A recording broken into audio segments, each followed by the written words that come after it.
قرآن کی بے حرمتی کی تو اس کا بڑا نقصان ہوا ہے۔ نقصان اتنا تو ضرور ہوتا ہے کہ ہمارے دلوں کو تکلیف ہوتی ہے، ہمارے دلوں کو ٹھیس پہنچتی ہے، اتنا تو نقصان ضرور ہوتا ہے، لیکن فائدہ ضرور ہوتا ہے۔ وہ کیا کہ پھر مسلمان کے دل کے اندر قرآن کی محبت جاگ جاتی ہے کہ قرآن کی بے حرمتی ان لوگوں نے کی کیسے ہے۔ اور میں ایسے لوگوں کے بارے میں بھی جانتا ہوں۔ ایک بھائی کا واقعہ سناتا ہوں، یہ ابھی وہ کہتا ہے کہ رمضان میں نے قرآن پڑھا تھا، اس کے بعد اس واقعے تک جو سویڈن میں ہوا تب تک میں نے قرآن کھول کے دیکھا بھی نہیں تھا۔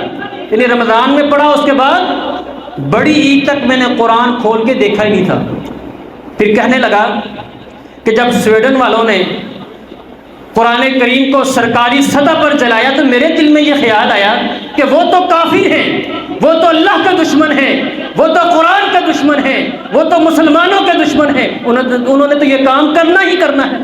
میں دیکھوں میرا قرآن کے ساتھ کیا تعلق ہے، میں نے قرآن کو کتنا کھول کے پڑھا ہے، میں نے قرآن کے احکامات پر کتنا عمل کیا ہے۔ کہتے یہ بات میرے ذہن میں لگی، تب سے میں نے روزانہ کی بنیاد پر قرآن پڑھنا شروع کر دیا۔